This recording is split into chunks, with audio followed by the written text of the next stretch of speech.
What's going on, everyone? It's Nina Infinity. Welcome to my channel on this Sunday, and this is the place where we're reviewing currently season 4 of Yellowstone. This is going to be a spoiler review, so if you haven't seen it, go watch it. Or if you don't mind spoilers, you're in the right place. But otherwise, just so you know, spoilers for season 4. We're not going past season 4, but there's going to be spoilers for those of you who are not caught up. Also, before we start, I would like to say a happy Persian New Year's to everybody, because Persian New Year's is today. So happy Persian New Year to everyone, especially Persian people if you're out there in the chat watching. But otherwise, I am joined by my amazing panel. Jane Theory's here. Hi, Jane. Hello. Hi, I'm happy you're here. Please tell everyone where they can find you. Yes, you can find me here on YouTube. I post movie and TV reviews and occasionally some pop culture commentary. You can also find me on Twitch, Twitter, and Instagram at Jane Theory. Woo! And Jane is also playing Conan Exiles now. Yes. Super fun. So make sure you subscribe to her Twitch, and we're gonna probably play together soon. Oh yeah, it's gonna be awesome. And we have another lady here, a beautiful rose lady. It's Miss Teresa Martin Muses. Hello. Hi. Hello. So great to be here again. I'm really excited about talking about this. I'm so happy I caught up. Yay, I'm happy you caught up too. I can't wait to talk about everything with you because you've missed a bunch of the streams so far. So I'm excited to hear your thoughts about certain characters, and because some of them have been driving me crazy. This season is no exception. I'm like, Yes. fuck.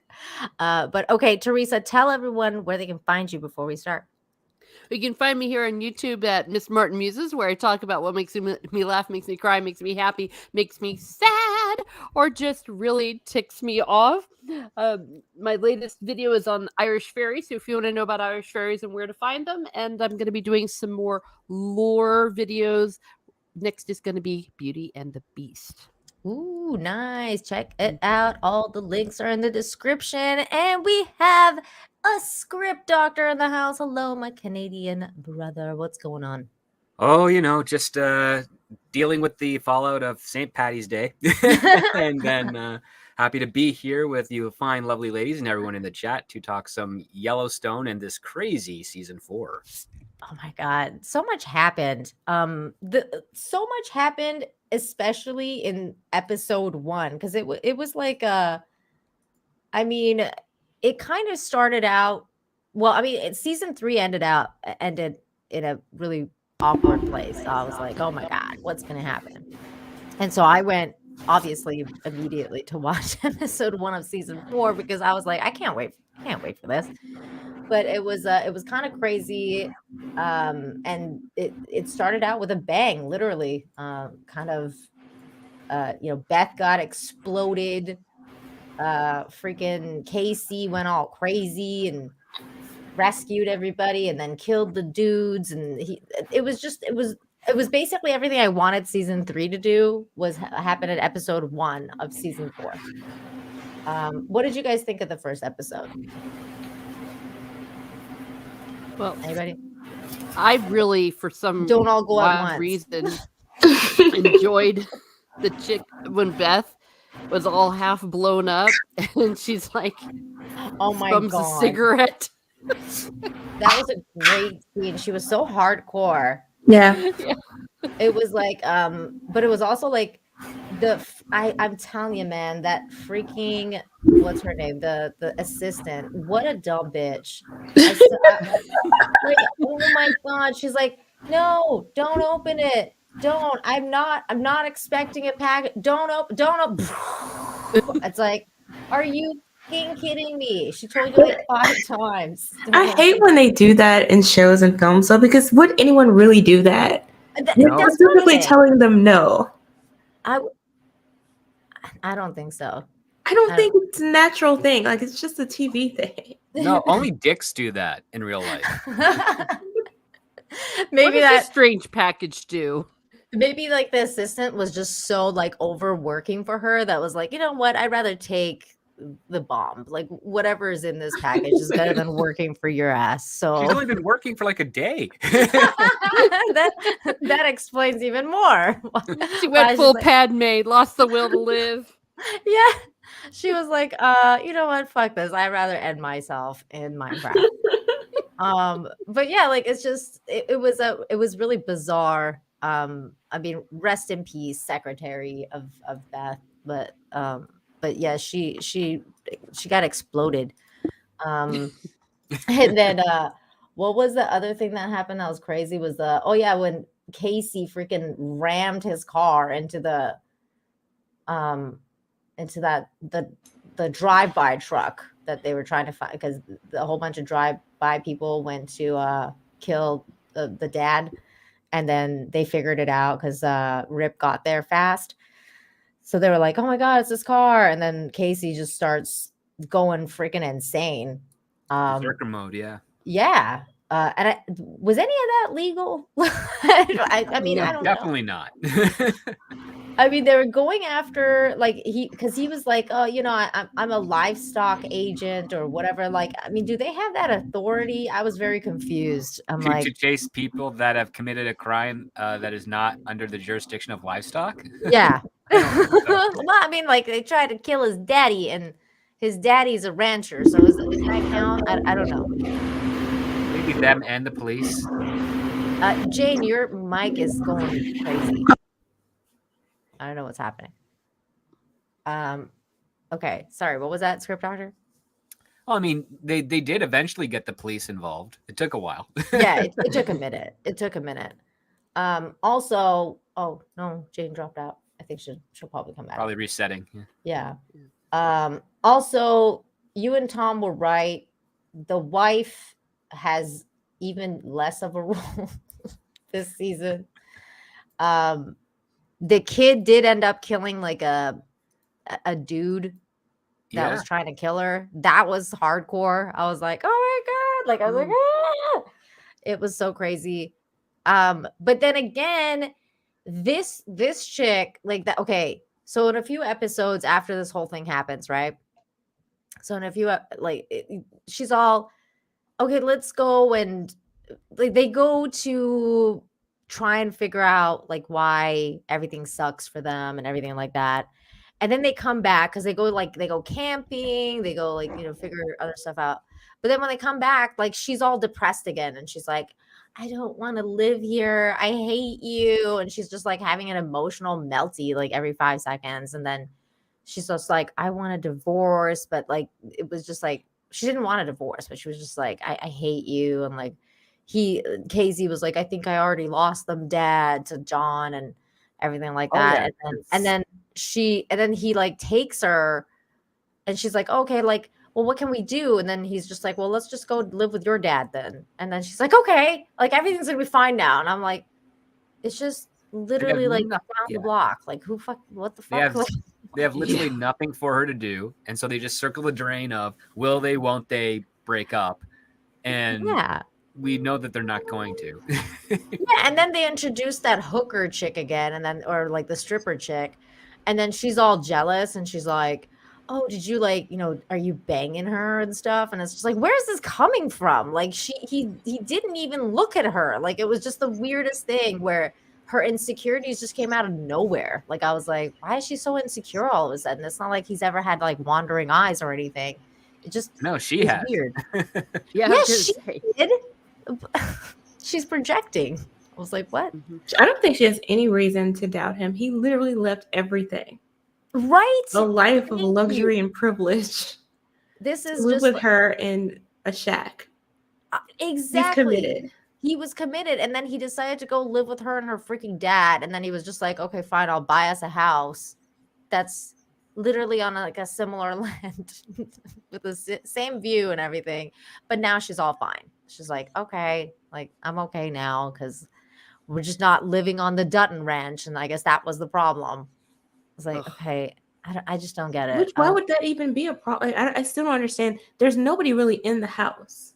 Yeah, exactly. Like she's there by herself. Like, okay, like the farm hands are giving you a problem. Like I'm not understanding where all she's coming 6 of from. them. No, I think it was just because she like because of I guess the home invasion. Like she was like, "Oh my god, everyone's trying to kill us all the time." It's just like, "Oh my But I god, mean, calm is there down." a place you're more secure than the compound?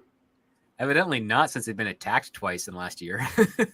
But if they go to her dad's house or wherever they went, I Mhm. mean, that could be completely blown to pieces.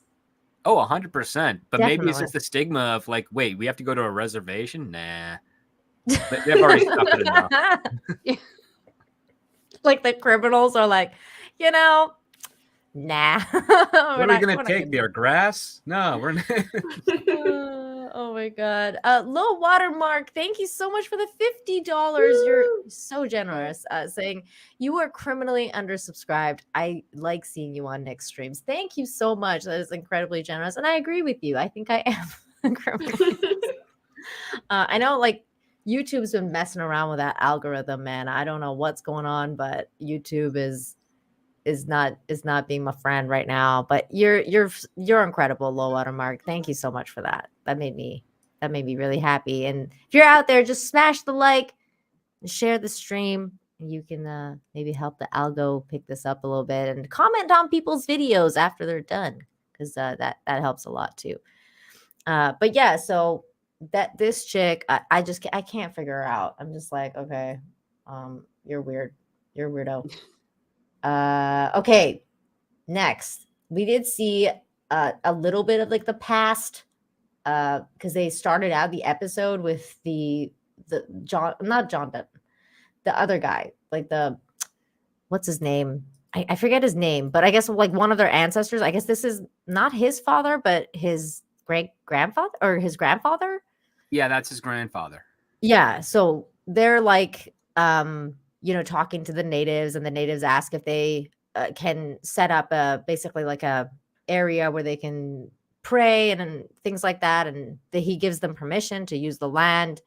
And they kind of have a very kind of symbiotic relationship. They didn't seem to be fighting or anything. That was really, it was a nice scene to see how the relationship started and why they weren't complete enemies, It was a little bit of a nice context to have.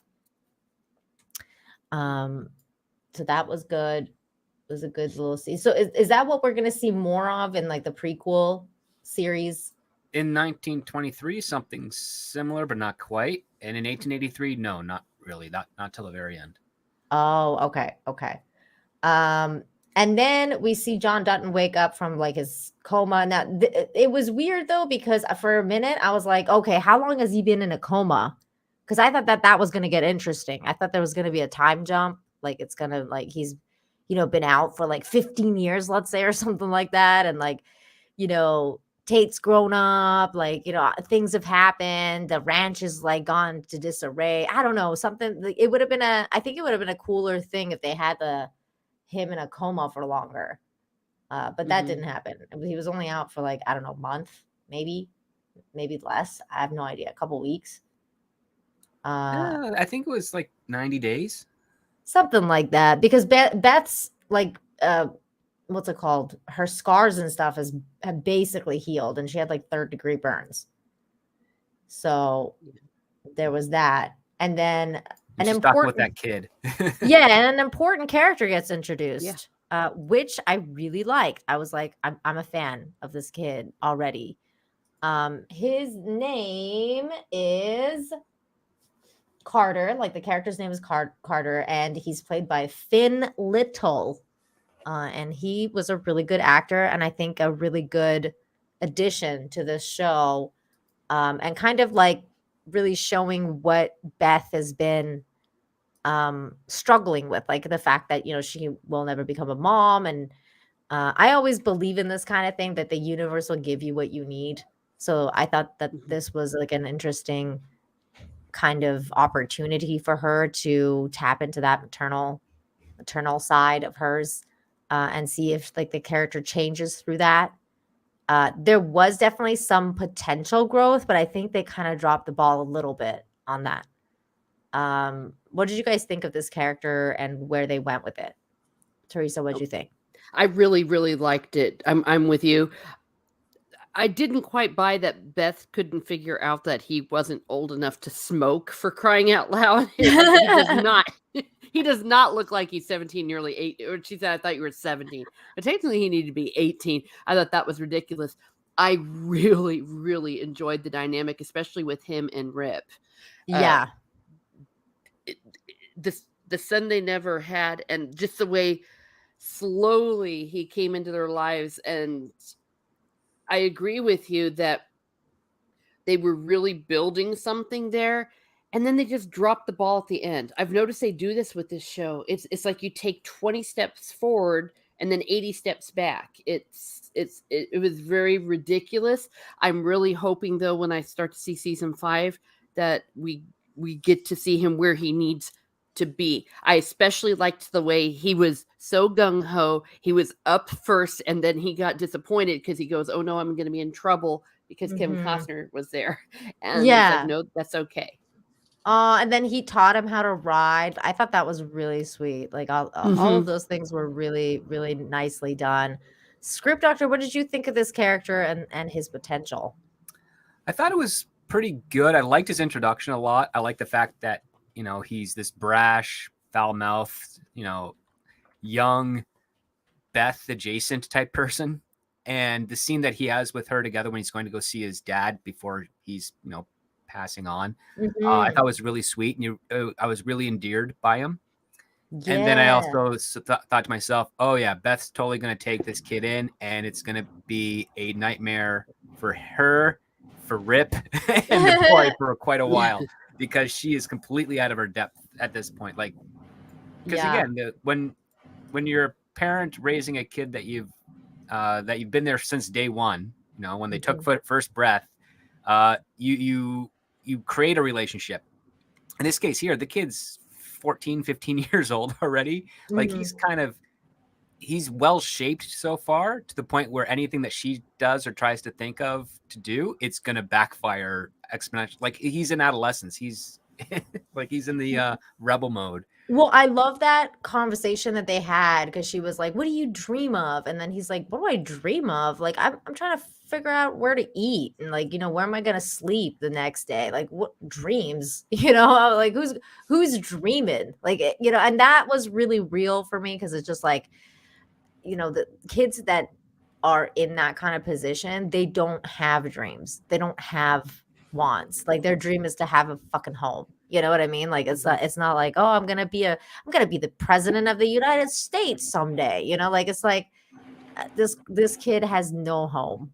You know, and I thought that she kind of really overreacted to the clothing store situation when they went to buy him clothes, and he wanted like more than what she wanted to get him, and then he was like, no, get me this and get me that. And she just kind of like way overreacted to that situation. I thought, I don't know. But did you guys think that was an overreaction, or were you understanding where she was coming from? I think they both overreact a lot. I mean, on the one hand, I feel like he's good for them. I think that he reflects both their personality. Like, if they had a kid, it would probably be like him. Yeah. Personality wise, they are all three perfect for each other. Yeah. So I do like that aspect, but I think that neither one of them knows how to parent. And that's just coming through. It's like they're all just sort of going to have to learn together how to be a child of these parents and how to parent this child. So it'll be unique. I like that story. I like that story too. What about you, Script Doctor? What do you think of their little relationship? I thought it was brilliant, because you have this kid that's getting a taste of this like amazing life. It's like Annie meets Mr. Warbucks, you know, and he's thinking that everything's going to be taken care of, but that's not how this family works. No. and she's like, you can get, you know, a hat and a new shirt so that you're not, you know, getting blisters and zits and all that stuff, wearing the same thing every day. And then as soon as he starts trying to pick more, she's like, nope, that's it. You're done. We don't have to do this. I don't owe you anything. And yeah, well, it was funny because Rip kind of warned her, right? Like, she was like, I'm taking him shopping, and he's like, no, you're not. Like, don't do that, because he's got work to do or whatever. And she's like, yes, I am. Like, I'm going to take him shopping. He needs new shoes and he needs a freaking jacket. Which they should have taken him to get a whole new wardrobe. Like, the whole, they're all insane. I Like, it doesn't know. make any sense. You're going to take this kid to a store who probably hasn't had anything new since he was little or something. And you're just going to expect him to pick 2 items? Exactly. No kid is going to do that. Exactly. That's why it like made no sense. And I was like, you know what would have been made more sense if she had just gone out and bought him clothes, Right? And then just brought it home, because that's probably Rip had taken him, or Rip, yeah, or well, I don't think Rip was ready for something like that.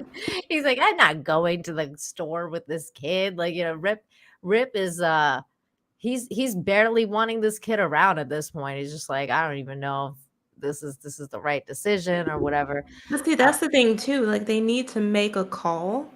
Like, this indecisiveness isn't good for the kid. So just have your get together, decide, are you going to parent this child or are you not? Don't have him confused as to what exactly this is. Yeah. And they did that from the very beginning too. Like, even when they introduced him to John Dutton, and he's just like, well, what do you say? And he's like, he said maybe. And I'm like, this kid doesn't need maybe. He needs a yes or no. Like, he needs to be told, like, either get the fuck out or yes, you're going to be staying here now and we expect certain things of you. Like, you need stability. He needs stability, and he's not getting anything from you guys. Yeah. And Okay, sorry. I was just gonna say, and you can't blame him, because he even said himself he'd been in and out of foster homes. So, and this is what was supposed to be different for him than a foster home. And it also didn't help that Karen then intervened. I totally my God, I was to that. just gonna bring up the Karen, because that was a funny scene. That Karen scene was just funny, because it was just like, oh, this would totally happen in today's day and age. Like, people are so nosy and they just think they can do whatever the hell they want, and they just pull out their phones like it's this shield, and like it's just gonna shield them away from crazy people. Yeah. Beth is nuts. Like, she's like, she just takes her phone and she just freaking trashes it. I was like, dude, like, more people need to do that. Next time somebody whips out a phone, yeah, just like trash their phone. It's just like, what are they gonna do? They're going to see if they damage the property and maybe a battery. Well, if they can If find somebody like it, Beth wouldn't care, she would catch another charge when she gets out of jail. right? Like, that's the thing. Like, but you're right. I mean, slightly off topic, but these people think that phone is going to protect them from the consequences of their actions. Exactly. It's not. You don't know how crazy people are, man. This way they used to tell you, if you especially if you worked in retail, never chase like a shoplifter or something like that. Never do that kind of thing about shoplifting, because you never know, somebody could have a knife or a weapon, or what kind of crazy person they are. They're going to come after you. So don't stick your neck out for something that's none of your business, because somebody could really mess you up. And in her case, well, she just got her phone smashed. Well, they actually say that not so much for that reason. They just don't want their employee injured so that they have to call in and not come into work the next day. Yeah. Not That's so literally the risk. cynical reason why they say that. They just don't want, they'd rather lose one or a handful of items than lose an employee for a couple of days due to an injury. That's also true. It's like, don't you fucking call in sick because you got stabbed at work. God damn it. Find your freaking replacement. Okay, speaking of idiots, let's talk about this fool right here, because oh my God. Okay, that was the other thing. So freaking Jimmy, man. Okay, so John Dutton tells him, like, don't get on that rodeo horse. You know, I'm gonna pay for your, healing, whatever. You're fine. Don't get on that horse. What does he do? He gets on that fucking horse. That was the last episode of the season 3, and then we kind of see him just like on the floor while the ranch is being attacked. I was like, so this kid's just gonna die like on the floor there. But then like John seeing him like at the ranch or whatever, so they're like, you know what, we're gonna send you off to this ranch 6666 or something. There's like 4 6s.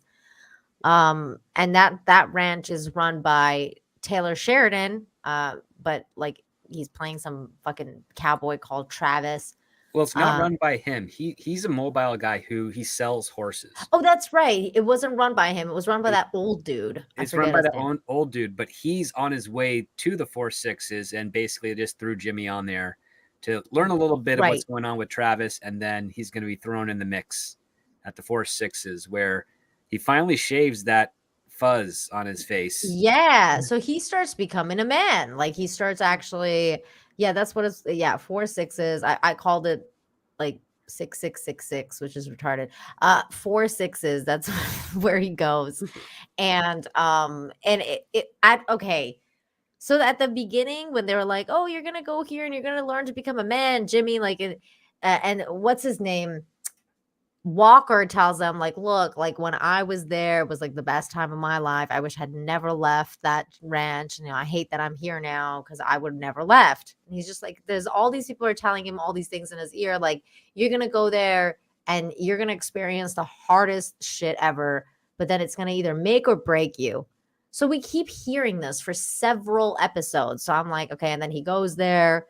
And the work is fine. It's this pretty much the same thing as the ranch that he's doing, but just more horse stuff. And I'm just like, okay, so what's the difference? Like, who cares? Like, where's this trauma that's gonna appear? And then he jacks off a fucking horse, and I was screaming, man. I was like, this didn't just happen. I didn't just watch Jimmy jack off a horse. It was so bad. Tell me you guys were screaming at the same time when you watched that scene. I thought it was ridiculous, but it was also, it made me laugh because he's just standing there and the horse is doing all the work. Oh my God. It was so bad. It was messed up. It was disgusting. I was like, why?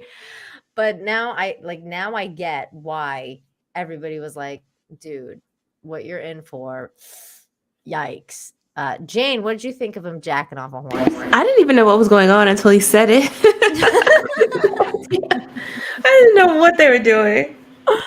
Oh my God. And then so what a place to meet a girl too. Like, so he jacks off a horse and then he goes outside and this girl's like, "Wow, you really jacked off this horse good." And then he's just like, "Yeah, I didn't think that was going to be something I was going to do or whatever." And then they start going out and I was like, how is that like that was weird to me. I was like, how is that a start of a relationship?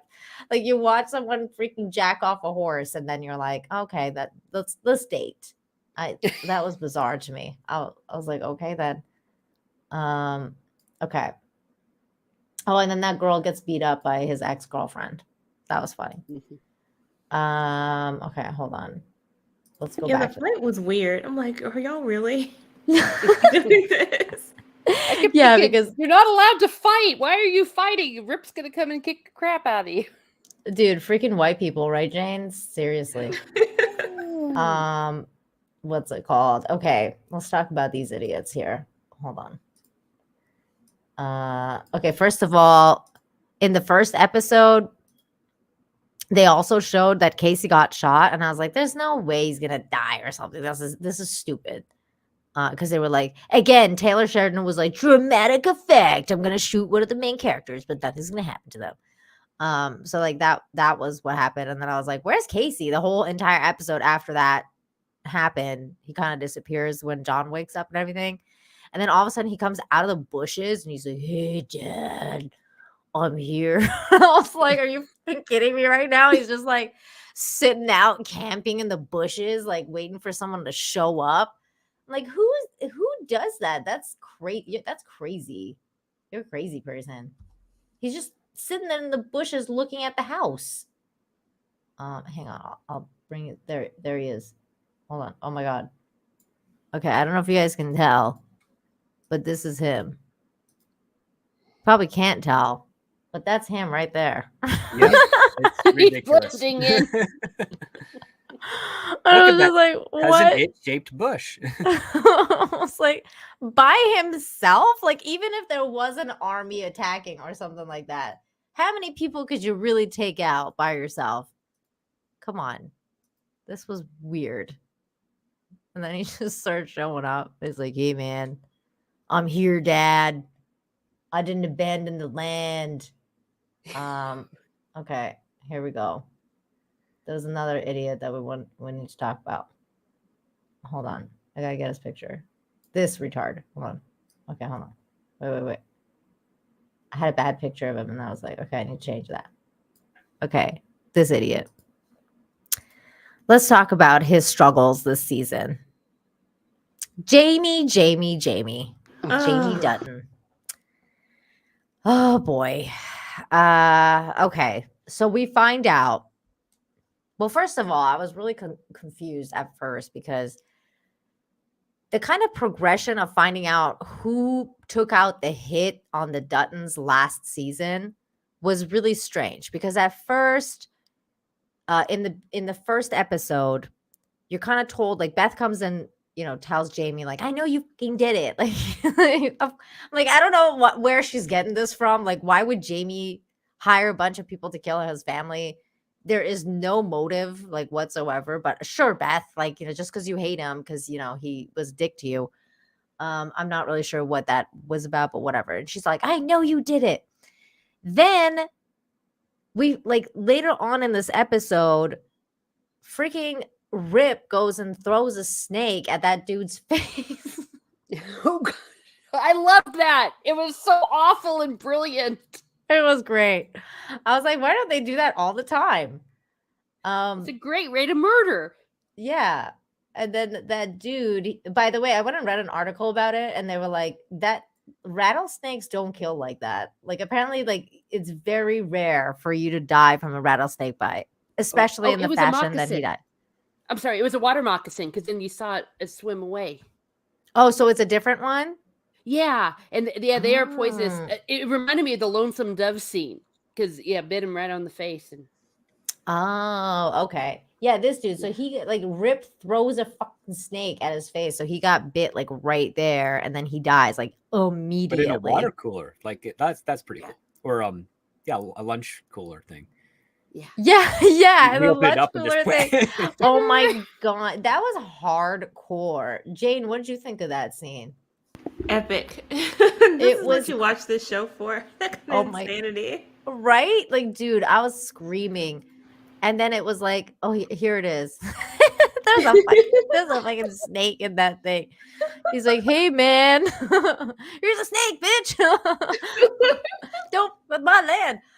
But okay, so, like, I was thinking, I'm like, okay, so who is the murderer? And you're kind of figuring out through the native guys torturing that one dude and through figuring out, like, certain things, you're figuring out who was the person that's put out a hit. It was apparently some because the native dudes find this guy that was bragging about being responsible for the people who got the Duttons. So then they go and track that dude down and they figure out some criminal was the one that set it up and la-di-da-di-da, and there's like basically it's a trail, right? And you're figuring out who it was. Now, at first, I thought that it was this company that did it. Like, I was like, and that's why Rip was going to kill this dude, because I thought they found out that it was their company. I forget what the company was called. Something United, or? It was, hold on, I wrote a note because there was a new chick too. Yeah, it was something, where was it? CEO of Market Equities. Yeah, the chick was from Market Equity, Kara Warner, because that was a new character as well that was introduced. But anyways, I thought the Market Equities people and this dude were the ones that, you know, put out the hit at first. And because in the previous season, they were like, oh, we're gonna kill you and, like, all this stuff. Like, you know, you've started a war and blah, blah, blah, blah. And then, I mean, this is a spoiler review because, so I'm going to spoil it of who it was. Then later on, we find out that it wasn't any of these people, and it was actually Jamie Dutton's biological father that did it. And you're like, wait, what? I was not surprised by that. I mean, I wasn't really surprised either, but it was also like, okay, like, now what? Like, what is Jamie gonna do about it? Yeah, what was I still don't understand what the point was. I don't either. Well, I mean, I kind of get the point in a sense that, like, because he was basically what he wanted to do was kill off the Duttons so that Jamie gets the land, and But then that's assuming he's an heir to it in the will. But didn't Beth just put a trust with regards to the property so that Jamie doesn't get anything over it? Like, wasn't that discussed in season 2 and 3? It was. But that guy doesn't know that. So Jamie does, yeah, but his dad doesn't. Exactly. Yeah, the dad doesn't know that. So the dad thinks I'm assuming that the dad thinks that after Jamie or after everybody dies, Jamie will be the last one remaining, because they were even going to kill the kid. Remember, Tate was going to die too. So if everybody died, then Jamie was Jamie's the last one standing, then he would get the land. So therefore, then maybe he'll off Jamie and then he'll be like the landowner, because that guy was clearly a murderer. Like, he killed Jamie's mom too. He did, but like the reason why is because, like, he claims that because she was a drug addict and she almost allowed Jamie to die while he was away at work. That's why he did it, which I'm like, oh, I need more information. I can't believe that. Yeah, are we going to really believe that, though? I don't know if I would believe that from a murderer. Like, I mean, I would need proof. Yeah, I would need proof, or like at least something a little bit more convincing than that story. I'm trying to find a picture of like this dude's dad. Oh yeah, this bitch too. Hold on. Now that I found a picture of her, let's talk about her for a second. So then Beth gets introduced to the new CEO of Market Equities, who's this chick. And I'm sorry that I don't have a really good pause on her. She doesn't have a pause face right now. But still, she was pretty good. I liked her. And like she was kind of badass. It was like Beth when she's like 50 years older, or like, well, not 50 years older, like 40 years older. And this is, like I said, Caroline Warner, and she's the CEO of Market Equities, played by Jackie Weaver. And Jackie Weaver is really good in this. And basically what happens with her, though, I was having a little bit of a hard time understanding what exactly Beth did to turn them all, because she was doing her original boss was fine, but the whole stock market issues, the short selling, caused them to be bought by another company, and then she was fired by that lady. That's what happened. Okay. Season. Yeah, because she was like, oh, you're doing like, basically illegal shit or whatever, and I'm gonna destroy you. And I was like, wait, what did she do? I didn't get it. Like, I was like, what? Because I knew she basically got her old boss fired, like the old dude. She got her old boss fired because in the contract that she made with purchasing the land through the government sponsorship, she put herself down as one of the majority owners of the land. So even though someone else paid for it, she owns it, and that's what got him even more pissed off when she was fired. After she was fired. Okay, that makes sense. But then, okay, so then going back to Jamie's dad, I just want to talk about her for a second because I found her picture. But then going back to Jamie's dad, so he basically set up the whole thing. I'm assuming he wanted to do what I said. And then he didn't get to. But then Beth was like, she figures it out. Beth figures it out through following the breadcrumbs or whatever. And she confronts Jamie, and she's like, Jamie, I didn't think that you were capable of this shit, but once you found out that it was your dad that did this, why didn't you kill him, And he's just like, well, it's my dad. Like, I don't what the fuck? Like, he's also like not a murderer, like in that sense. Although he's totally a murderer. He just killed that that's right. He just sucks at it. But he should have killed. I mean, I would think he would have killed him when he found out that he killed his mother. Right? Yeah. Like, that would have been the moment. That would have been the moment, because but then he went all like sissy, and he was just like, oh, but you're my daddy, then let's live together. And like, he went and bought land, and he wanted to like live with this dude on the land. It was just so bizarre. It's like you spend your entire life with another family, and then this dude shows up for like 2 seconds, and you're like, yeah, daddy, I'm home. And it's just like, what? Like, this dude killed your mom and spent like years in your entire life in prison. Some other guy raised you, and you're just like so easily willing to let all of that go just because your sister's a bitch.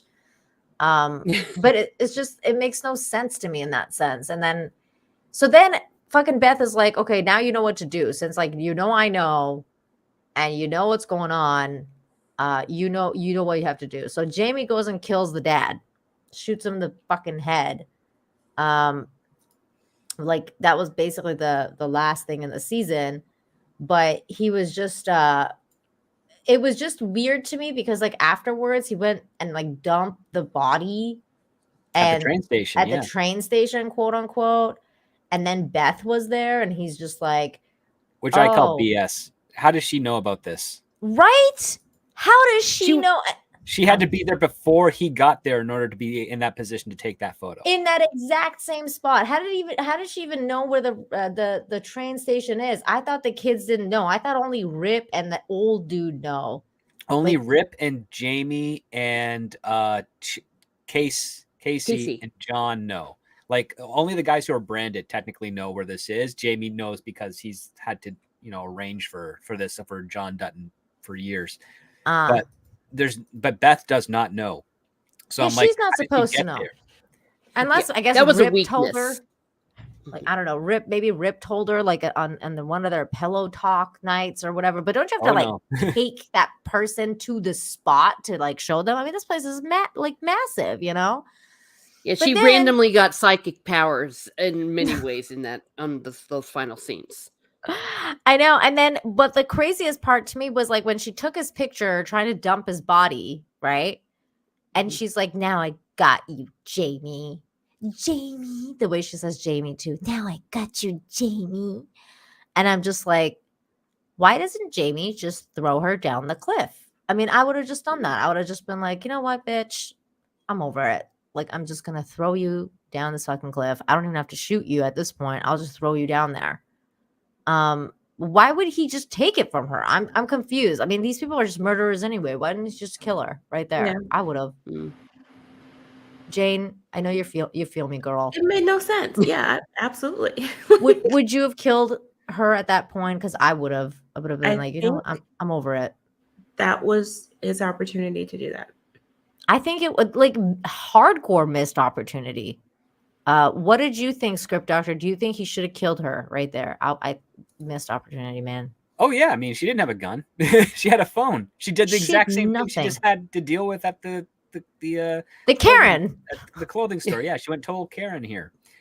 I mean, if anything, he could have just thrown that body on her and then used the surprise to push her over the edge, let her fall, and then he can drag the dead body over the edge too. And then it looks like both of them fought and something happened and died. Yeah. Like I'm pretty sure she didn't have a gun in that scene. No, she didn't have a gun. I don't think she had a gun. Hold on, let me double check. But from what I remember, she only had her phone. And she took a picture of him and she was like, I got you now, Jamie. And I was like, dude, what the fuck? Like it's pretty easy to get rid of that problem right there. She's literally by the cliff. She had her back to the cliff. But she knows that he is a coward. This is true. Yep, no, she didn't have a gun. She only had her phone. And she's using the phone two-hand. She's like this. So there's definitely not like another gun in the hand and then the phone like this. Like that's not the case. But yeah, maybe that's why, because she thinks Jamie's a coward and he wasn't gonna do that anyway. And that I guess that's true. Because Jamie is a coward. Okay, let's talk about another character that we were introduced to.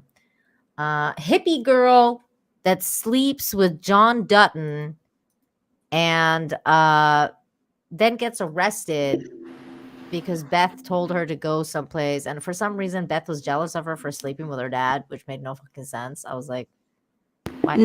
But even their relationship did not make sense. Like, why would she sleep with him and why would he sleep with her?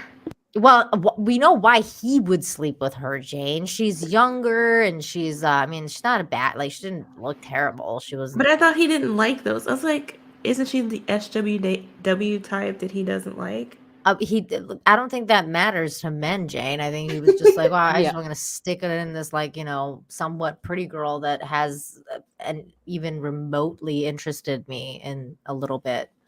I don't like, that's why everybody was like, kind of like, wait, you're with us? Like, even that judge was like, this girl, like, Dude. nah. I guess when you're horny. Yeah. And it was weird too because I think the previous episode, or was it, I don't remember which episode it was, but in one of the episodes, Beth was like, "Oh, you need to get laid, Dad. I'll go and find you a girl so you can get laid." And then he's just like, this is starting to make me feel really uncomfortable, like you being like my guy friend that I talked to about chicks or whatever.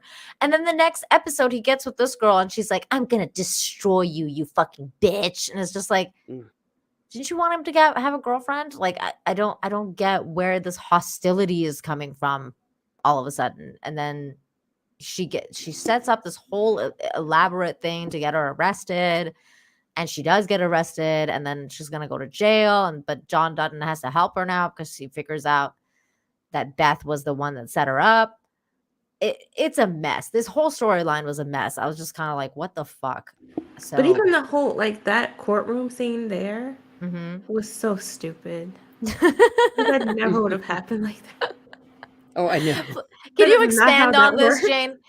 Can you expand on this a little bit, because I know you have she's experience. Pleading guilty, and they have an agreed upon plea that presumably they would have run past the judge to get his opinion on it. He would have approved it in advance. Everything that's happening in court is just for the record. There wouldn't be this surprise. Oh no, I'm going to send you to jail forever. Like that's not how a plea works. Okay, Yeah. so this is just like TV stuff that people may not necessarily be familiar. And then, okay, so script doctor, how would you have made this scene better or a little bit more believable when it comes to writing? Well, for starters, I wouldn't have, like, because she's here because Beth framed her, right? Yeah. If I'm not mistaken. Yeah. Gosh. She's here because Beth told her to go to that place to make noise.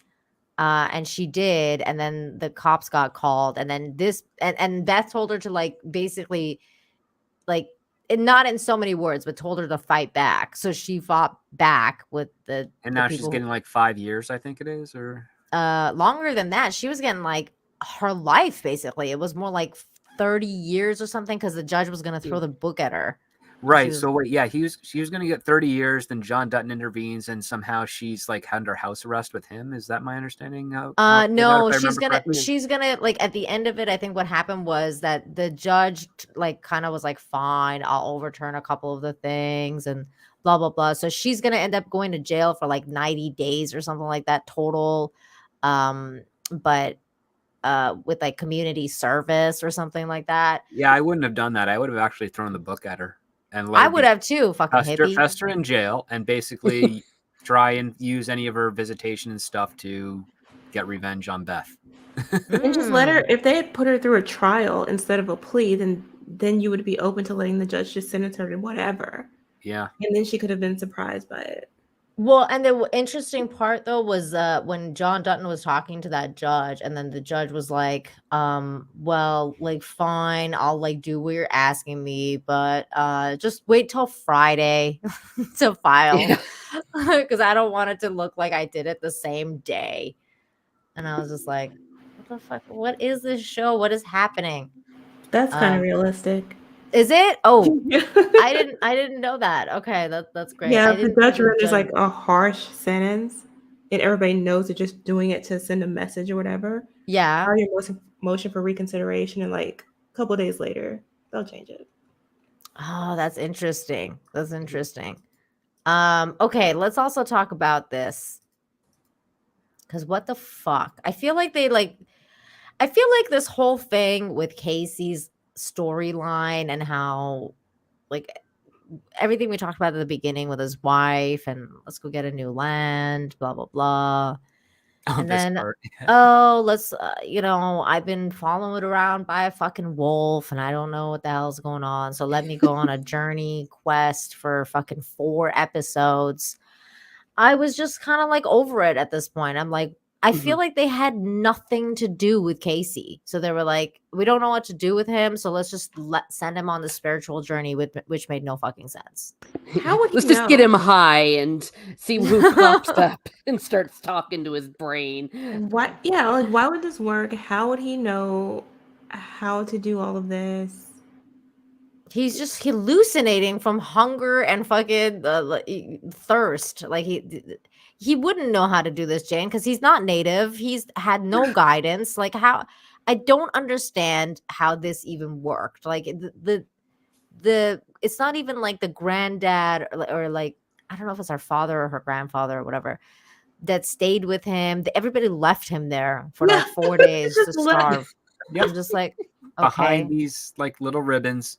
Yeah, and they all have rules. Like Maybe he's got the spirit of a native inside him, or maybe through the connection of his son, he's able to channel in. I don't know what sort of mysticism they're trying to pull here. It's clearly a distraction just so they can build up his conclusion, which is like, I didn't see our family surviving. yeah. It was all built up to that moment where he sees the wife and she goes, "What did you see?" And he goes, "The end of us." And I was like, Thank goodness. Very ambiguous. 4 episodes for you to just say that? Like, what the fuck? Like, they had nothing to do with this guy this season. The first episode, he was amazing. He like goes like crazy, fucking shoots everybody. He's like just on top of the world last season. He's like this fucking badass dude, like getting shit done. And then this season, he's out in the field, fucking half naked, trying to go on a vision quest. I'm like, bruh, like I don't get it, Taylor Sheridan. He was one of your best characters and you just let him go. I don't know. It was weird to me that they chose to do that. By the way, that native girl was the spirit of the wolf. She's cute. I liked her. The end of us. Why would they show him anything? I don't know. He's white. It makes no sense. He's culturally appropriating. How dare he?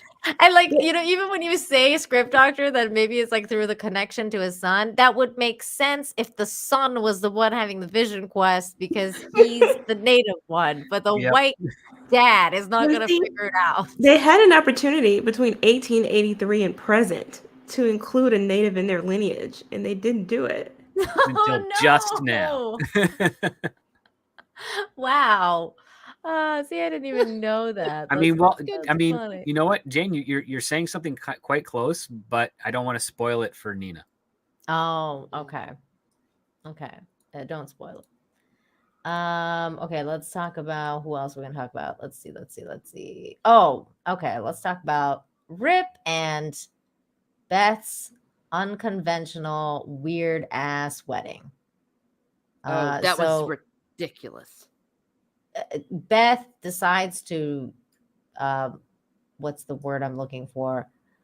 Kidnap at gunpoint a preacher and bring him to the land and get Rip to marry her and him because she thinks that now that she's gonna go to jail because of that lady's threats of getting her, like she's like, I'm gonna take you down, bitch.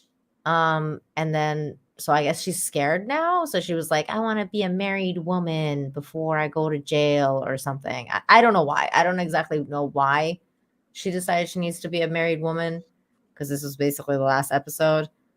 Because I thought at first I thought maybe she was gonna kill Jamie or something, and then she's like, but she didn't do that.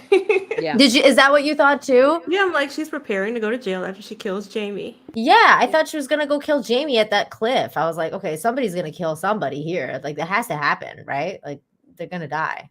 Because she's just all prepared and shit. I'm prepared to die. What's it called? And she wants to die a married woman. So that was cute that Rip went and took the old dude and brought him as the thing, as his best man. I thought that was cute. Yeah. The whole storyline with the old man being jealous of the other guy though was retarded. Because it was like, dude, that guy's so much younger and better looking than you. Like, what are you talking about? of course she's gonna go with the hotter guy. Like, come on. But then I don't know. They had a wedding. The kid was there, which was cute. I thought that was cute too. That the kid was there. But what do you guys think? Do you think Beth? Well, actually, fuck. I can't ask this from script doctors because script doctors seen the damn show. But Teresa, let me ask you this because I don't think you've seen it. Jane, you've seen it. No. But Teresa, what do you think is going to happen in season 5 with like Beth? Do you think she's going to jail? Like, why did she do this? Why did she decide to marry this dude for now? Like, let's do it now. Yeah. Well, she was planning to do a lot of things, including kind of what she was doing with Jamie. She was going past the point of no return. And I thought she was going to kill somebody. I agree with you. I thought she was either going to kill Jamie or kill somebody else. I think maybe in the next season, she's just going to go full batshit crazy. I mean, she's already batshit crazy, but like even batshit crazier, if you will, that she's well, and she's made some crazy enemies now too, like with the old dude and the old chick, a bunch of old people all hate her. Well, and help me out here. She was going on and on about how to break somebody out of jail. You see, I thought maybe it was going to be something with that, but I feel like I didn't feel where that went because she was doing all the plans. About she was talking about that woman that she wanted to bust out of jail, the one that her dad was mad about, I think. Yeah. The hippie chick. Yeah. So I don't know if that's where it was going. All I know is I saw an annulment in the future because that was the most invalid marriage I've ever seen in my life. Civilly, religiously. Oh, sorry. I got so upset I knocked over my Coke. Oh my God. It was done under duress. And I was just like, this isn't a wedding. Oh my God. Yeah, like with a fucking kidnapped preacher. Like I was like, what is this? Like, this is the most Yellowstone wedding I've ever seen. Yeah. It made no sense. Bizarre. I was like, what the fuck? At least the priest said at the end he wasn't going to press charges. So good. Yeah, that's good. I mean, they had their priests, they had their witnesses, they had their ceremony. But do they have a license?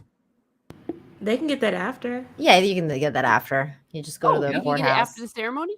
But technically, RIP doesn't exist publicly, so I don't know how they're gonna. Yeah, that part I didn't get either, because they said that before. They were like, "Oh, he doesn't exist," and he was like, "I don't have a driver's license because I don't exist." And then all of a sudden, he existed, and he's like, "Yeah, my name is RIP," like whatever the fuck his name was. Never even made any sense though. Like, okay, you may not have a birth certificate, but that can be rectified. Oh my God. There was also this scene that I was like, no effing way. Where she went to like the jailhouse or whatever to talk to that dude. Oh, yeah, she was able to arrange a conjugal visit. Yeah, she was able to arrange a conjugal visit with this dude. And then she's like there with the sluttiest dress I've ever seen in my life. And this dude doesn't grape her? Like, I would have just graped her. Like, what's stopping him? What's stopping him? Can someone explain to me? He was supposed to be having sex, so no one would have thought otherwise. Exactly. Like, what's stopping him from raping her? Can someone explain this to me? Script doctor, come on, help me out. Maybe he's gay. Okay, great point. He's been in prison a long time. That happens. He has morals. There you go, problem solved. Morals? Yeah, no. I don't think about. Or maybe he has a thing for women who pretend that they're under 40 and they're not. Oh wow! Hey, damn, script doctor, holy shit! I always just find like she's a good actress, but I just why is the show trying to say that she's in her early to mid 30s when I clearly can tell from her eyes and from how she speaks and her British teeth says that she's over 40. I told you, Beth is terribly written. She has more plot armor than Harry Potter. She is in Mary Sue. Yeah. Dude, Harry Potter didn't have plot armor. How do you have plot armor? Well, he had a scar armor that protected him. Scar armor. Okay, hold on. What else did we talk about? What else did I miss talking about in this show? Oh yeah, that's right. Jimmy gets his shit together. Oh yeah. Oh, we kind of did already talk about it. The girlfriend and the other girlfriend, the ex and the new girl fight it out. Yeah. It was just like a cat fight for absolutely no reason. Oh, I like that scene earlier where Teeter got fired by John Dutton, and then Teeter was like, "Why you firing me? I'm a good worker." I like Teeter. I kind of felt bad for her that she got fired, so I'm glad that they kept her around. Yeah. It was actually kind of powerful when she showed her brand and she pulled off like, Yeah. does this mean nothing? That was a good scene because and I like how John Dutton was like, "Wait a minute. Like when did that happen to like Rip, you know?" And Rip is just like, like while you were kind of like in a coma or whatever. But see, he's that's like, the thing too. Only he should be handing out brands. exactly. It's like maybe he should know about who's being branded, for fuck's sakes. Would you like tell, like, that's like, isn't that the first thing that you need to tell him when he wakes up from a coma? Okay, here's a list of the people who've been branded. They're all now in our cult. You know, so on and so forth. Can someone explain to me, is it, other than cowardice, do you think there was anything else that stopped Jamie from pulling the trigger earlier on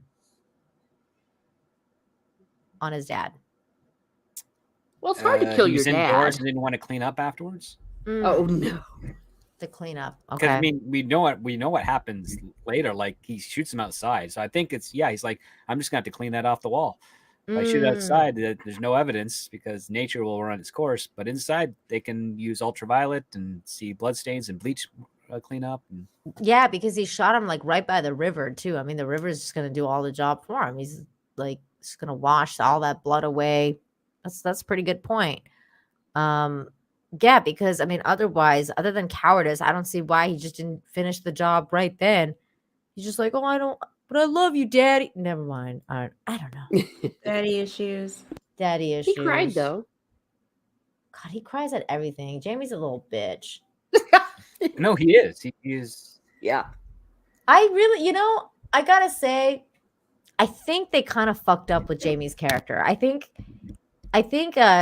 Taylor Sheridan should have made Jamie this hardcore kind of like shark lawyer that like that's what you focus on in terms of the character development, like how crazy of a shark he is, instead of this kind of like weird thing with Beth. And well, they tried start doing that at the very beginning with the first few seasons, and then they're like, "Oh no, it's all fake. He's doing this because he's got his parents' support, manipulating things behind the scenes." Yeah, I didn't like that. I think that was a bad. That was a bad decision. Yeah. But I think what they were going for was that all of the kids are failures. Like he did not raise an heir. Well, the one he did raise gets killed in the first episode. Well, yeah. Because his loser youngest son stirred up everything. Casey, that's right. The one that's gone on a fucking native vision quest now for absolutely no reason. Yeah, but like it's the same thing. Like I don't think that he did justice to the kids. Like I think that he could have made it so that Jamie's just this insanely smart, conniving character, kind of like taken a little bit of what they tried to do with Beth and applied it to Jamie and made him like this kind of very conniving like shark lawyer that just gets everything done. Even when he murders people, like he'll get it done kind of thing. I think it would have been better. And then you could have thrown in the drama with Beth, but just make it a little bit less dramatic, and then kind of have. You're absolutely right, because Jamie is never at odds with Beth intellectually. She's always ahead of him. Always. Yeah, they could have had like a sibling rivalry over wanting the dad's approval of being superior to one another, like trying to one up each other rather than them both being like pathetic characters that make absolutely no sense most of the time. Because she just like has like at the beginning of the season or the series, like we're seeing her struggle with the fact still to this day of their mother's death. Now somehow in some way, because she caused the mother's death. Now somehow, some way, 2 years later, right? Because I mean, I don't know how long it's been actually since the start of the series up to season 4. How many years has it been? 2 years, I time-wise? think, because it Mhm. ends with John Dutton running for governor. Right. And when the show starts, the governor is talking about how they need a new attorney general, and she's going to be running for Senate in a couple of years. So Okay, so it's been like 2 years. yeah, So in the span of 2 years, Beth has basically gotten over her mother's death. Like she's no longer, walking around naked like a train wreck because she's drunk all crazy the and time. drunk all the time. So in 2 years, she's cleaned up or actually quit drinking liquor and now is committed to Rip and like, whatever. It's like, sure, I could see all of that. But at the same time, it's like we needed more. And if you had the sibling rivalry with Jamie be something more like we need to get dad's approval by doing different things and going about things a different way, it would have been better characters than what we got now. I don't know. Everything screams missed opportunity, in my humble opinion. With Yeah. Right? so much It just feels like that a little bit. I mean, it's a fun show. Don't get me wrong. Like Yellowstone's a fun show, but it's also a very annoying show where you're like, okay, well, this could have been better. That could have been better. Or, I don't know. Yeah, they didn't have to completely cripple Jamie. And it feels Exactly. like that's what they did, especially because his character is supposed to be a powerhouse attorney, which means he would be incredibly logical. And And whatever smart he's and doing And is conniving. methodical. Hmm. He would not be this incompetent. And that's the thing. Like, Exactly. this is the trope that I've been having issues with for about 10 years now, which is that your antagonist is written to be as incompetent as possible so that your protagonist can easily win. And it's like, this is grade school level writing and, make believe in the sandbox. No, you don't have this superpower because I've got this superpower. It's like, you're not telling a story. You're flexing an atrophied muscle and calling yourself Schwarzenegger. Yeah, very true. That scene when he just was on his knees begging. I mean, if I was Beth, I would have just slapped him silly. It's like it was so emasculating and It's so gross. I mean, they've had it so many times. Like it's been like several episodes and several seasons. Like the first time where he was like in the barn and she kept hitting him until he hit her back. And then, and then she's just like, oh, a real man would have walked away and like blah, blah, blah. It's just so many times where he's just like been completely degraded in front of her. And then you realize why. And you're like, really? Like this is the reason? Like, and the reason seems completely unbelievable anyways. We've discussed that in our previous season thing. But let me ask you, Teresa, what did you think of that reason? Oh, the whole abortion and then it was being sterilized. Yeah. Completely ridiculous. First of all, even when you're a teenager, you can figure out how to get your own abortion. And for lack of a better word, I mean, I understand her brother helping her, but him going there and getting her sterilized, that was the part that I just couldn't buy it. Like maybe if it was a botched abortion, like he had taken her to a back alley, things like, oh yeah, I'm going to get you a good, gosh, it sounds terrible, a safe abortion. I'll say a safe abortion. And instead he takes her to a cheap abortion doctor and that's how she gets infertile.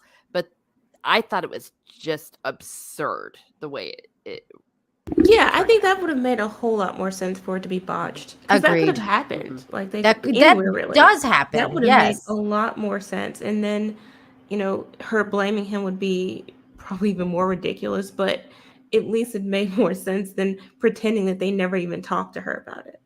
Yeah, and it that would make so much more sense, Jane, because it does happen. And that's one of the biggest arguments for like the whole abortion, having legal abortions or whatever, is the idea of not having botched abortions in fucked up clinics. Like that's the one of the main pillars that the pro-choice people like kind of stand on, that you don't want to have like nightmare scenarios like this happen, because it used to happen all the time.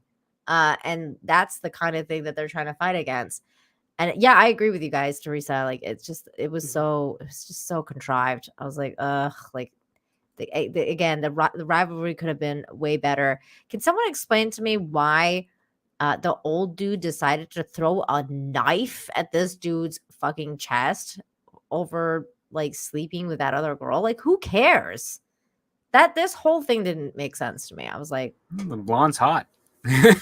well, yeah, but like the old dude was like, he lost his ever loving mind. I was like, he was so jealous. I was I just didn't like, even know they were a couple I know Jane until was y'all like, said really? something. I was like, what? Jane, you're such an innocent summer child. I love it. What is happening? I just thought he thought she was cute, but that was like it. An innocent little crush. Oh my god, yeah. No, that's not how it worked out. I did like how they like put him in the fucking horse pen and decided to make him all like just freaking fight it out until it's out of their system. I thought that was pretty good. And then he just like came in and gave him a guitar afterwards, and he was just like, "Sorry, I smashed your guitar, bro." That's like such a dude thing. Wait, there was one more thing that I saw that I was like, "Oh, I should talk about this." Oh, also the thing with Jimmy, like I get why that ranch was really good for him and everything, but a couple of things about that ranch. One, I mean, honestly, Jimmy's an idiot because he could have learned how to rope horses and shit at the Dutton Ranch. Like, I didn't understand what gave him so much more drive and, conviction to do his actual job when he's on like this, the what was it, the 4.6s versus in the Dutton Ranch. Like, he just made way more of an effort here than he did over there. There was that, and then there was also the scene where okay, what they do to the horses at the 4.6s, because this season took a lot of like it took a lot of moments like that when they're doing the show thing with the horses, and they're like, make them spin around and do all like the show horses and everything like that. I feel like that stuff is annoying to me. I don't know why, but it was just like, first of all, there's a lot of it. I feel like some of it is a lot of filler because they just keep showing that. And then there was also like, it just feels like the horsies are being mistreated. Am I wrong? Like, am I just being a total hippie when I say this? Because the horsies don't seem very happy. I would say this though, right before we get to that. I think the difference, I agree with Bush.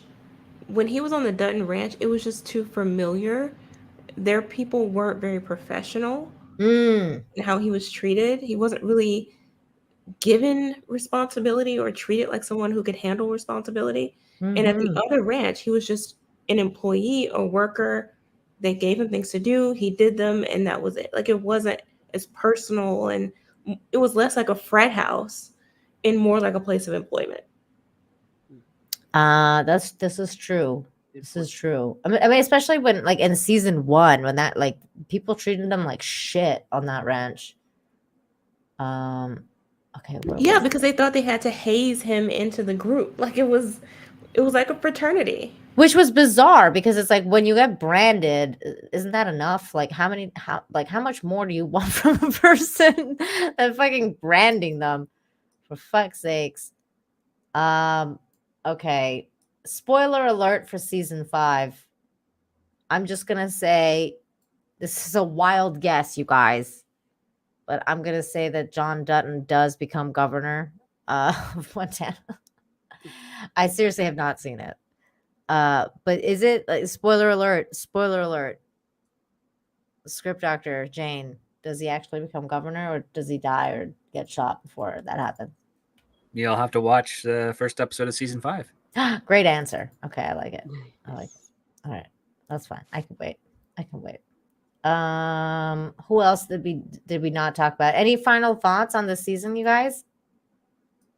Or any additional thoughts?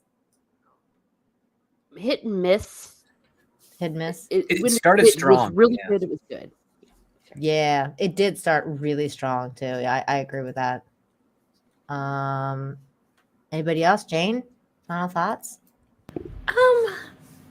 Overall, overall, I mean, I enjoyed it. I enjoyed the show and pretty much every episode. It's just that this one did have a lot more questions than some of the episodes we've seen before. Some things just did not make sense. The court stuff was just laughable. And the rest of it was just, I just wanted to move forward to the next season. I hope it does. I mean, God, we're waiting to the season 5 now. This is the stuff I'm talking about. There's just so much. Yeah. Like, let's ride the horses and spin them around and make them slide. And I'm just like, dude, these poor horsies. I did not like the sliding. The sliding is really annoying. It's like they look like they're getting hurt. I don't like it. I don't enjoy watching that. I don't like it at all. Or like when they're like spinning them around really, really fast, and then when this horse stops, it's like the horse is going like this, and I'm like, that just seems abusive. Like, I don't know. It does. It seems very dangerous. It's not natural. It has nothing to do with what they do for a living. I don't like it. And the horses aren't doing this, spinning around with their head on top of a baseball bat, trying to pin a tail on a donkey, which is where that game came from. So it is 100% abuse because they're not even getting the full fun of it. Oh no, that's so sad. Cancel Yellowstone. No, I'm just joking. Only thing I like about the rodeos is the stuff that they do that is a reflection on the work that they do. Right. Like showing their skill in their job. But that has nothing to do with it. And I can't stand it. Yeah, I can't stand it either. And especially when it's like, when you have like a 50-minute episode and then like 10 minutes of it is spent just watching these people like circle horses around and do weird shit with horses. I'm just like, come on, like, let's go with the story. Let's go. You're like they're treated well. I know they're treated well, but that is not natural to a horse. And it's not healthy for the horse. It doesn't look healthy to the horse. Like, what the fuck? There's no purpose for the horse to exist since we replaced it with cars, and unless you really are a fan of making glue the traditional way. Like, we use them mostly for our entertainment. That's the sad truth right now. Ben says the slide's important to show that the horse are able to break speed and show their legs bone are strong. But why? Because when the horse breaks a leg, they end up having to shoot the horse because, God forbid, they just hoist it up and then patch the leg and, put a rig on it so that it doesn't put any weight on it and then heal. But apparently that's a very expensive procedure, and it's cheaper just to shoot the horse and buy another one for like $12,000-$13,000 ish, if on the cheap side at least. They do shoot the horses. See, like, and in many of the episodes, Rip has shot horses, so I feel like that happens a lot on that ranch. Well, and also there's a great deal of skill though and tradition with a lot of that as well. Because I just kept thinking of like rodeo, where I'm in a location where it's really a part of the culture, and it's like it's like an honorable thing, if that makes any sense. And they really do respect the animals, like, because PETA would never let them get away with it if animals were being hurt. And people are in the chat saying some good comments about it as well. Probably know more than I, but it's big here too. It's just that, at least in ours, they don't allow that sliding thing. Oh, really? Yeah, it's not allowed everywhere. See, that's interesting to me. Okay. I don't know, because my only familiarity with the rodeo is from the Calgary Stampede, and like I don't remember ever seeing that. No, but we saw horses jump things. They would move. They would move cattle and dogs in certain positions. That was really, like in certain destinations, that was really quick and effectively done. They would do roping tricks. Yep. And all the cool things, but I've never seen this weird fucking slide shit and this weird like rotating around in a circle really, really fast until they're like, I'm just like, these poor horses, man. But oh my God, that's kind of cool. Alex says my wife used to be a barrel racer. Those barrel racers. That's cool. Is she crazy? She must be, because she's a barrel racer. Crazy enough to get married. There you go. Yeah. Oh, there you go. Yeah, because the show says all the barrel racers are crazy. The episode proves it at the end when Jamie returns for a little bit. And he meets the ex-girlfriend. Is like, we're still in a relationship. It's like, no, you told me that if I go, you're done with me. And so I met someone else. And then she freaks out and punches him and gets to a fight. Do you guys think she's gonna come? Oh wait, I can't ask Jane and Script because they've seen it. Oh, Alex confirmed. Yes. So his wife is Grace. I thought it was kind of mean though that he brought her, knowing that his ex was there. No, he didn't know He she didn't was know. there. He said, He I figured that thought she you left. got fired and you left, and that chick was just showing up I and don't hanging out. believe it. I don't believe it. But, Oh. I mean, you're also right though, because I mean, it was very likely that she was going to be there. Where else was she gonna be, really? Yeah, we didn't even see her have a house. No, she lives in a trailer, and her best friend and roommate is sleeping with Walker. with So with Walker. So she's still in their friend circle. It's like you bring her around knowing that she's gonna be somewhere with the rest of them. Well, maybe he was wanting to rip off the Band-Aid.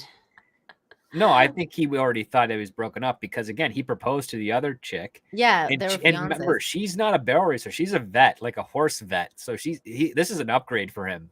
Oh, definitely. spades. Yeah, but he could have went to his girlfriend, talked to her or his ex-girlfriend, had that conversation. It was over. I have someone new. Like he didn't. He just brought the two girls together.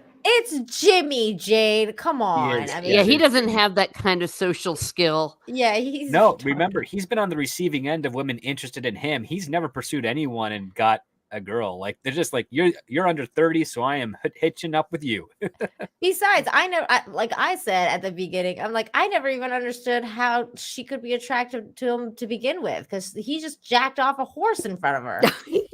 He keeps getting girls somehow. That means that he's Yeah. experimental. So I guess she's kinky. Oh, She's like a no. furry or some shit. Oh no. She's just Nah, like, probably yeah, the maybe leather. if he can handle that horse trunk, I don't know. I don't know. Where I'm Oh, going I don't with know. that. either. Gosh.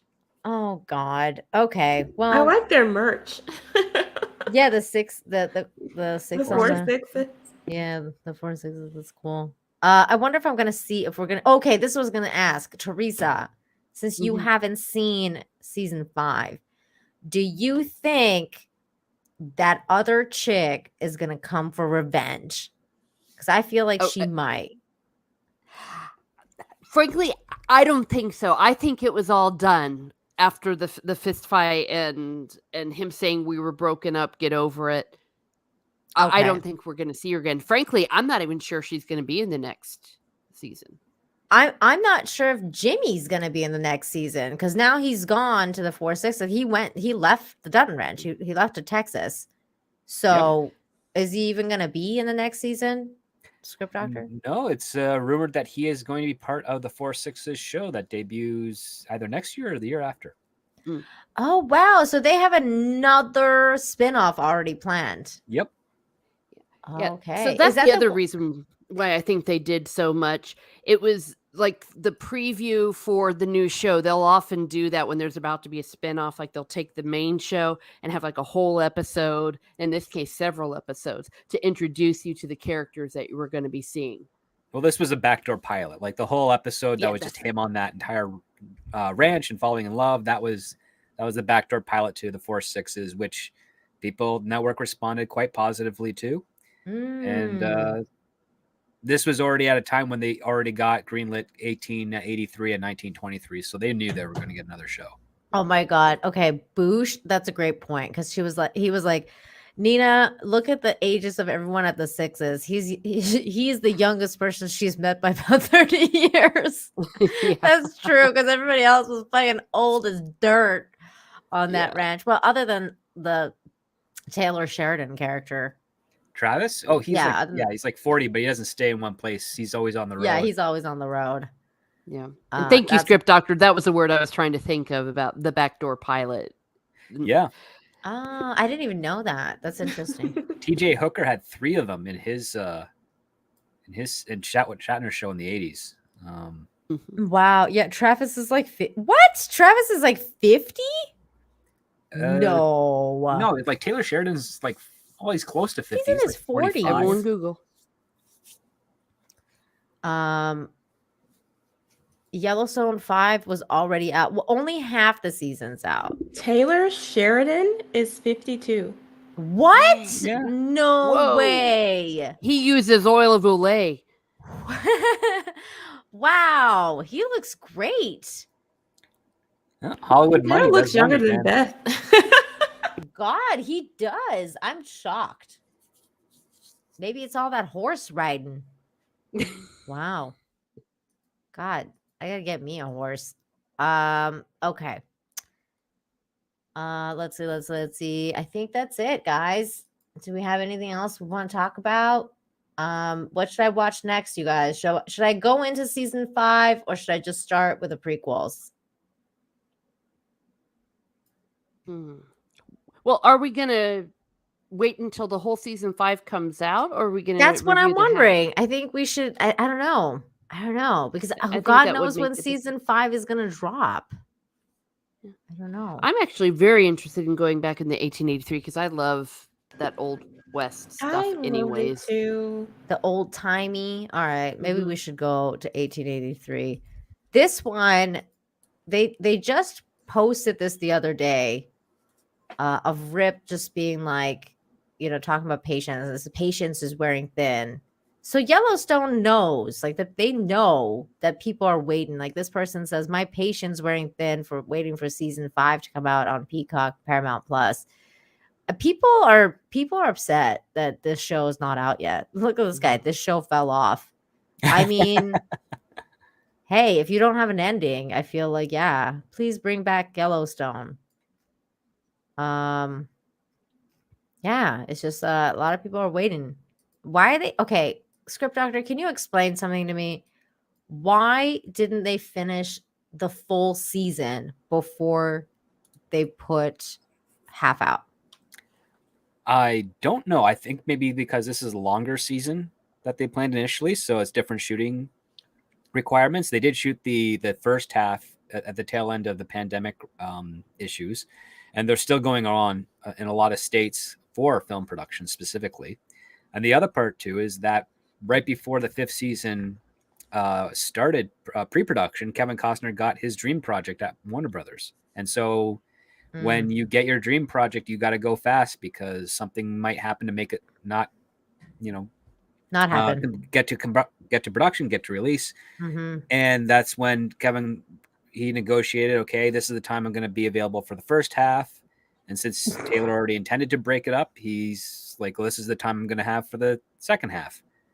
And now Kevin Costner's schedule has changed and he's got a lot less days to work on because he's doing like triple duty on this. You said duty. I did. Oh no. Boosh says, was it Waterworld 2? Oh, it's The Postman 2. Oh God.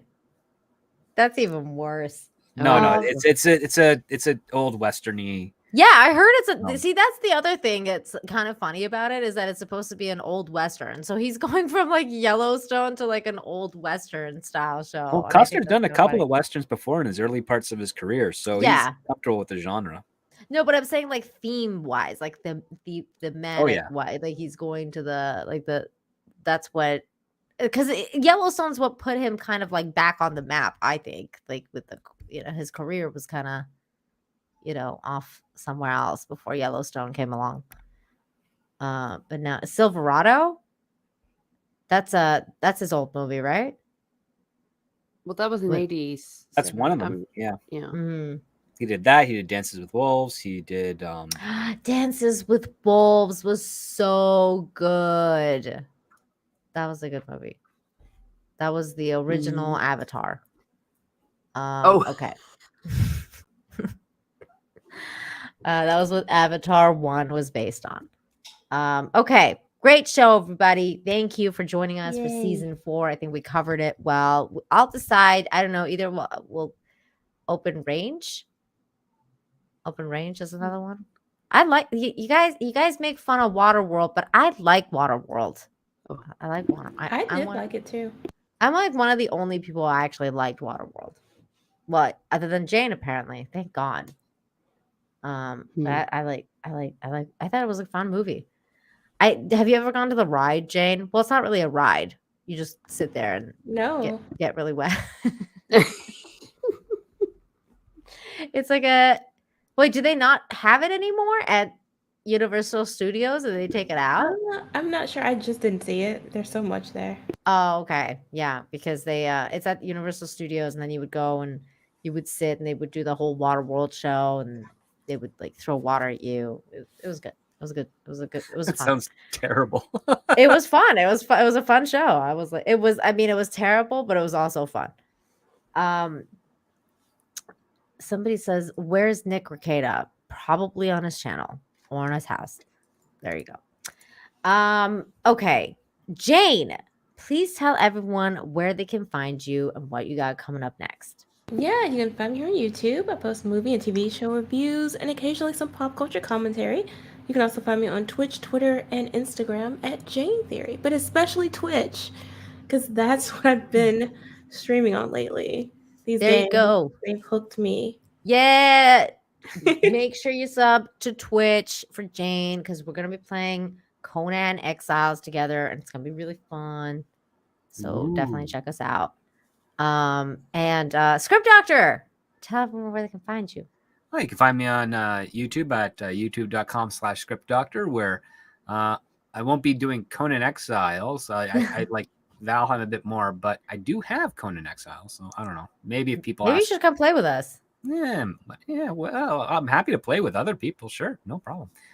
But no, otherwise than that, you can find me on Twitter at ScriptDoctorPhD, and I do have a Patreon where I do reviews, essays, and offer discounts on my screenwriting consulting package. So if you are so inclined, want to be a better writer, you are more than welcome to peruse my Patreon and see if that is a fit for you. Nice. The link is in the description. Make sure you are subbed and go and check out his Patreon. And of course, last but certainly not least, Teresa, where can everyone find you? You can find me here on YouTube at Miss Martin Muses, as well as on Twitter at Teresa2_Martin. This week, I think this is the only channel I'll be visiting with, but I'm doing some live streams, some of my Teresa travels. I did some 7 Deadly Sins today. I'm going through all 7 of them today. I did Wrath, and I've got my Beauty and the Beast coming up on Wednesday with my lore. In 2 weeks in the book club, we're going to be reading Raymond Feist's Magician Apprentice. So if you haven't read that and want to read it along with us, please do. So we're going to be doing that on April Fool's Day. That's awesome. I think, you know what? People are saying their favorite Costner movies. You know, you guys want to know what my least favorite Costner movie ever is? Man of Steel. Yeah. The worst portrayal of Jonathan Kent that could have ever happened was Kevin Costner's Jonathan Kent. I still say that movie sucked because Jonathan Kent was a piece of shit dad. And it was played by Kevin Costner. Could have done that role really, really well. He could have been the next Glenn Ford of that era, and they gave him the worst lines, the worst attitude. The worst. I hated his portrayal of Jonathan Kent. I was like, well, you know, the Man of Steel is what happened first, and then The Last Jedi just kind of aped it. I know. It was the craziest thing because you had Henry Cavill as the best Superman ever, and then you had Costner as the worst Jonathan Kent ever, and I was like, how is this even possible? Why? Terrible Why? stuff.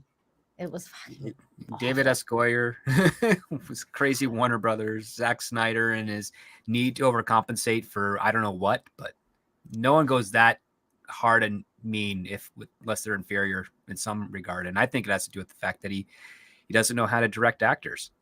Agreed. I love The Untouchables too. That's a good movie. The Untouchables is a good movie. Okay. Thank you everybody for watching. You guys are fantastic in the chat. Thank you. Extra thank you to Low Watermark for super chatting today and supporting the channel. And what else? Yeah. Check out Midnight's Edge tomorrow at 8:00 Eastern. We've got Toxic Femininity. I'm not sure if Jane's going to be there, but a bunch of ladies will be there. Midnight's Edge, and I will be on Jessica Reloaded's channel on Tuesday. And between now and then, I will probably be also gaming and doing Conan Exile stuff. So I'll be hanging out with Jane. Make sure you're subscribed, everybody. You guys are awesome. Thank you again. And we'll be back next Sunday with either season 5 half review or 1883. So we'll be back. We're going to keep the streak alive, I think. Unless something else amazing comes out that I'm like, no, we must watch this. Shazam! Oh God. No, Oh don't. God, no. No, I don't Don't. know about that one, but maybe something else. Oh, wait. Isn't Guardians coming out soon? Guardians is soon. John Wick 4 is coming out or came out. Did John Wick came out already? March 24th. I'm there for this showing. weekend. Yeah. Yeah. Oh, okay. So maybe we'll go John Wick next week if we all go see it. I don't know. Maybe, I'm okay. seeing it. I can't wait. Okay, so either John Wick or 1883 or wait, when is the Guardians coming out? 1923. No, but which one's Guardians at? Is that- Volume 3. No, what date? Oh, that's another few weeks away, I think. Okay, so we still have time for that. All right. So something cool though. Come back and hang out with us next Sunday. See you guys later. Bye. Bye. Here is where's my naked Tom Hiddleston? Okay. Bye.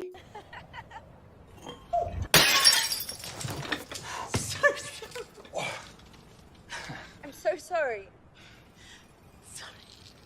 I'll survive. I don't doubt it. You're an excellent specialist. Thank you so much for the super chat. King Tiberius of $5. Loki super. You're awesome. Thank you.